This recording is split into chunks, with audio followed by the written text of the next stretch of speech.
So Brent, what is the difference between an RFP and an RFQ?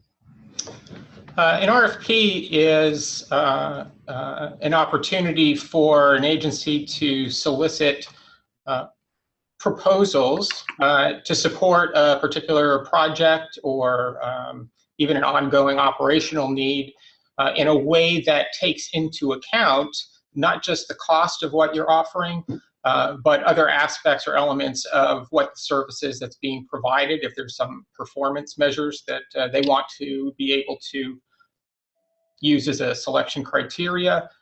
In some cases, there may be plans or other more qualitative and subjective evaluations that would take place. In an RFP, a request for proposal document allows an agency to do that. So again, the emphasis with a request for proposal is on multiple evaluation criteria as opposed to, for example, an invitation to bid, which is specifically focused on price. An RFQ, by contrast to both an RFP and an ITB, an RFQ is a request for qualifications, and that is oftentimes a first step that an agency will take towards identifying who the potential service providers will be, who can demonstrate that they have the technical knowledge, that they have the experience that the agency is looking for, wants to feel comfortable with, that they're going to enter into a relationship with a service provider who has the experience with the kind of projects or programs that they're looking for support with. Great. Is it necessary to meet with the purchasing agent before submitting a proposal? It's not necessary, and in that way, as a sales effort, of course, it's great to have an opportunity to know who the procurement contacts are for any given agency. But as it relates to a specific proposal that you might be presenting in response to a request for proposal, the answer is no. However, within the request document itself, the agency will typically identify whether or not they intend to have an information session prior to the deadline for submitting your proposal, and also will indicate whether or not that information session is a mandatory attendance event. So in some cases it will be. The agency wants to see that all potential respondents have attended that session, and oftentimes if it is mandatory, if you do not attend but you submit a proposal, your proposal would not be considered. So that is something to be mindful of as you're reviewing or evaluating requests for proposal opportunities. Great. Okay. Number 3, as you guys can see, this is going to be a multi-tiered question and answer. So Brent, as a small, medium-sized business, am I better off seeking short-term or long-term contracts? Yeah, that's definitely not one of those yes or no answers. Yeah, there's a lot of factors here, and I think as much as anything, this is a business management kind of decision, and so the process about how you make that decision involves a lot of those questions that we've identified here on the slide.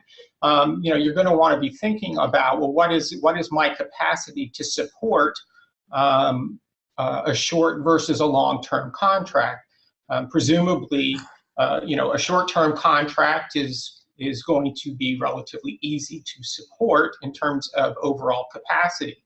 But as you think about the size of your staff, what your cash flow is like, what kind of debt obligations you may have. So, how do any leases that you as a business owner have, or just operating expenses, how do you go about meeting those? And if you're trying to position yourself not just for positive cash flow, but if you have debt servicing or otherwise going to seek financial capital to support your operation, that capacity to show to a bank or a lender that you do have a steady stream of work lined up can contribute to that mix of short versus long-term contracts.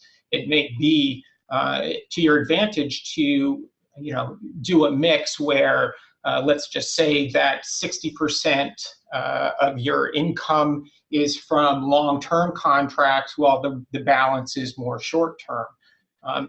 In some cases, when you're more established, that mix may be somewhat less important. But I think, as you're starting out and as you're building your business, you definitely want to be able to weigh all of those factors of what is my capacity, whether it's human or financial. Question number 4, is there a maximum number of bids you can submit at any one time as a contractor? If we're talking about just in general, no. If there's multiple opportunities with a single agency, you can respond to as many of those opportunities as you think you can handle. And certainly if you're hedging your bet and figuring you're not going to get them all, then certainly, you want to maximize your opportunity to gain business. Right. However, if we're talking about a single opportunity, then you can only respond to one opportunity with one response. So you need to give it your best. Though, typically in the solicitation itself, whether that's typically this would be more related to a request for proposal where there could be multiple evaluation steps. But generally speaking, as you think about your response, you do want to put forward your best response the first time around.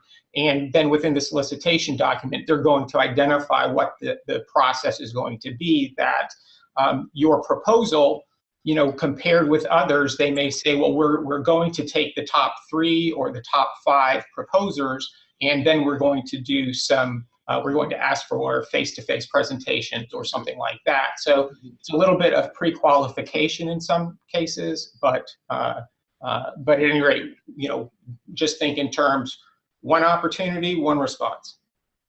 Gotcha. Kind of like you never get the second opportunity to give a first impression. That's right. Great. This is something we get asked a lot. So does every incumbent have to reapply for a new contract, or are there times that they win a contract automatically? As a general rule, every incumbent would have to reapply or resubmit at contract renewal time. So, as you may know, there will often be an initial contract period, and call it 3 years, 5 years, whatever. But then there's an opportunity for 1, 2, or 3 one-year extensions to that contract. So while the initial contract period will be what is advertised in terms of this being a 3-year commitment or a 5-year commitment, you will also be able to see right within the solicitation document that capacity to extend an awarded contract 1 or more years. Some exceptions, however, would potentially be in a situation where the initial award was made as a non-compete or a sole source contract, in which case that would mean that there are no other providers in the marketplace who can provide the given products or services that the agency is looking for. In that case, the agency still has to demonstrate, for the most part, and in general would need to demonstrate that the need is in fact only supported through a sole source award, else they would typically need to go out to for a competitive bid. Again, if that's, and also assuming that we're talking about a contract value for a product or service that's, depending on the agency's threshold, let's say anywhere from a minimum $25,000 to $50,000 or $100,000 are frequent thresholds that agencies have that dictate when they have to go out for a competitive, go through a competitive process.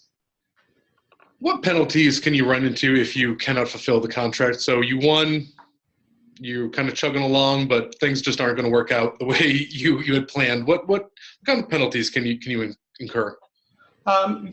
In general, there's not going to be a set, if this, then that kind of thing. That said, in context of any given contractual relationship, there will likely be terms that speak to this is what happens if you default on your commitment. And that could range from financial penalties to simply call it a disbarment or otherwise removal from an approved contractors list that agency has. So, I mean, of course, if there's a substantial legal transgression, then, jail is certainly a possibility, if not going, at least going through a process, a legal process, and you get to talk to the judge about the problems. But on the whole, you should be able to identify within the solicitation documents, as well as the agreement itself, the general nature of what those penalties can be.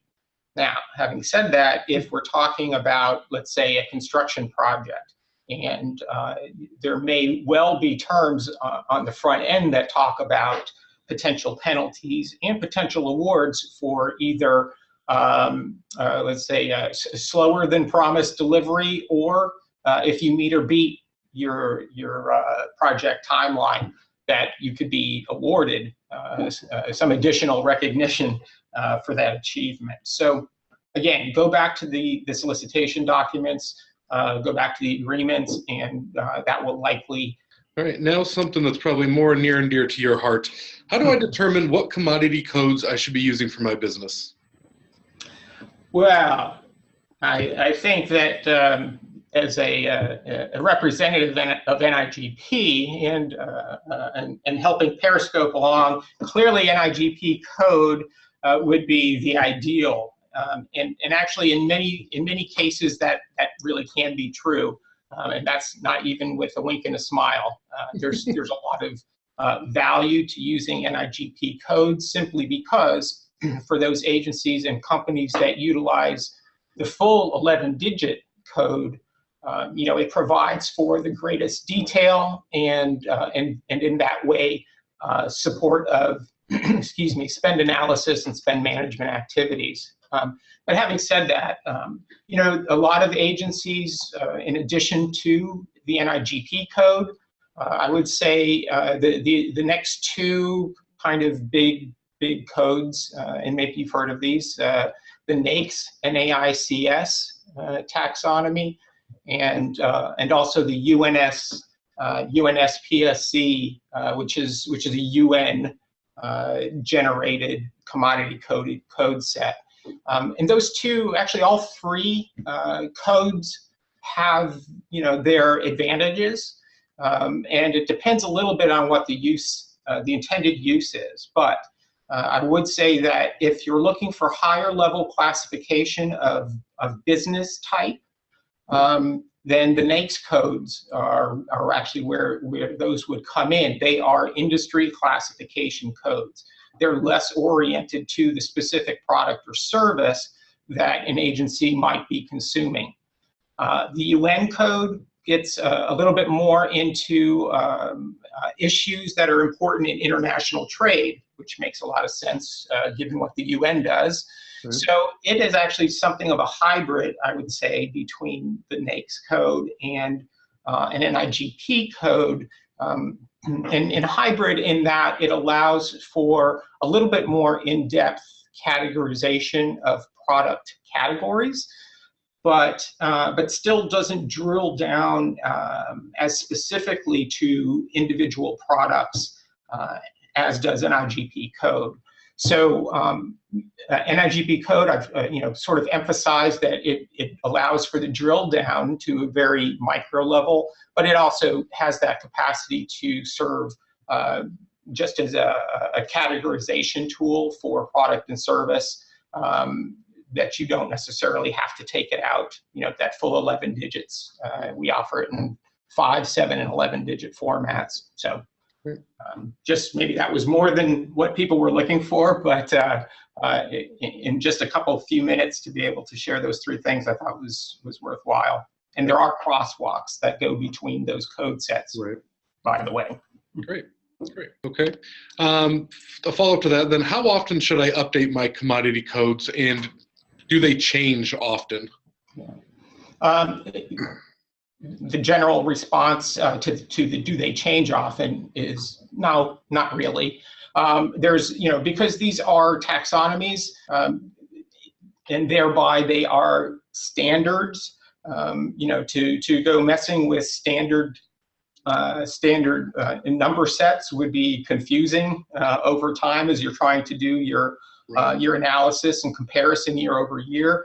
So what you'll find typically is that there will be incremental change where some codes, and this is true for any code set, some codes might be retired, new codes created as the business environment changes. So in terms of being mindful of those kinds of changes, I would say really you're probably safe even just kind of checking in on an annual basis. If you wanted to be more diligent about that, you could check in 6 months or heaven forbid quarterly if it's top of mind. But on the whole, you're probably safe just checking in on an annual basis.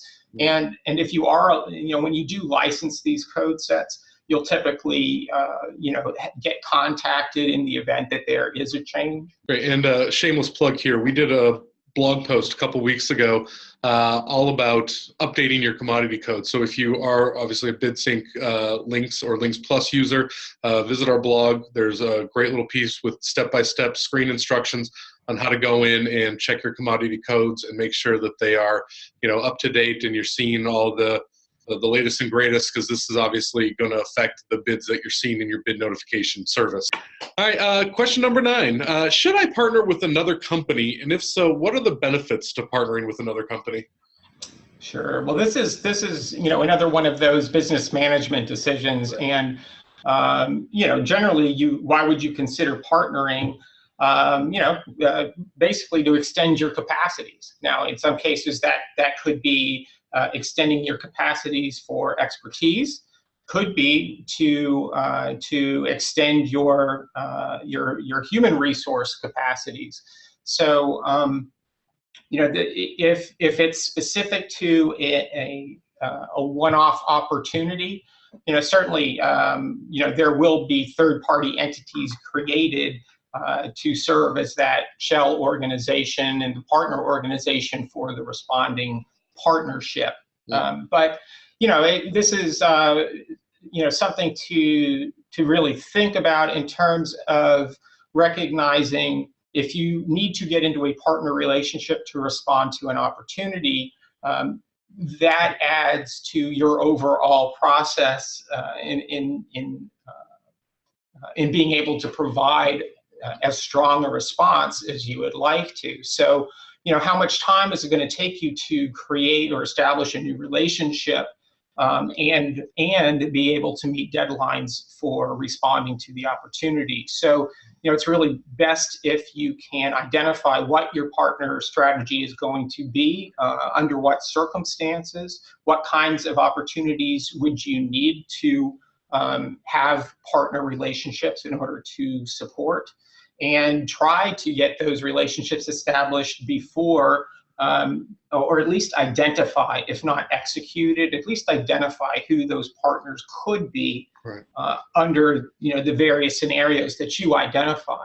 Because again, if you need to formalize those relationships, that may take some time. So as much as possible to have those lined up so that you can respond quickly is certainly to your advantage. But do you always need to partner? Certainly not. You know what your strengths are, what your organization's strengths are, what you're not necessarily as good at.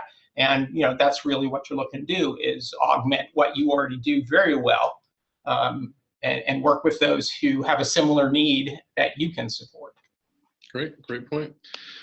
All right, question number 10, co-ops. What are they and how do they work? This is something I get confused on, so I'm really looking forward to your answer on this. All right, well, we'll see if I don't add to your confusion. In public sector, cooperative programs or co-ops have grown in number over the last 20 years in particular, substantially, I'd say the last 10 to 15, we've really seen them come into their own. But they take two forms. And so in one form, a cooperative program might, in fact, be conducted or led by a public entity. So a government agency of itself can solicit for and award contracts to support their needs, and then promote those contracts to other public entities who could piggyback on those contracts. There's another form of cooperative program, though, where there is a cooperative program management company, and they do not have the authority and so the legal capacity to actually solicit for and award contracts for an agency. What they do instead is manage the operations associated with supporting the solicitation and award and subsequent contract and supplier relationship management that happens. So in effect, a public agency will go out to solicit a bid or proposal. They make the award. They also manage the relationship with supplier and the contract itself. But then they have, I'll say, augmented capacities through the cooperative management company, where the co-op management company is in fact doing the promotional work and otherwise identifying, if we're talking about pre-solicitation of any given opportunity, the co-op management company can do the market research. They can identify whether or not there's a strong competitive marketplace. Because if not, if an agency can't get that good competitive response on a national basis, if it's a national program where they want to promote the contract nationally, that's going to affect their decision making about how they approach the contract award and whether or not it would be a single award or a multiple award. One of the big reasons why co-ops have grown in number and in size in terms of purchasing volume is really about the concept of aggregating more market need in order to drive better pricing. On the whole, that's the intended outcome of these cooperative programs, is reducing administrative costs and costs of sales for the suppliers, and at the same time reducing the time and associated expense for public agencies as they conduct their procurement activities. So it's intended as an efficiency gain, and at the same time, hopefully making tax dollars go a little bit farther. So I can go way deep on this issue, but I'll stop right there.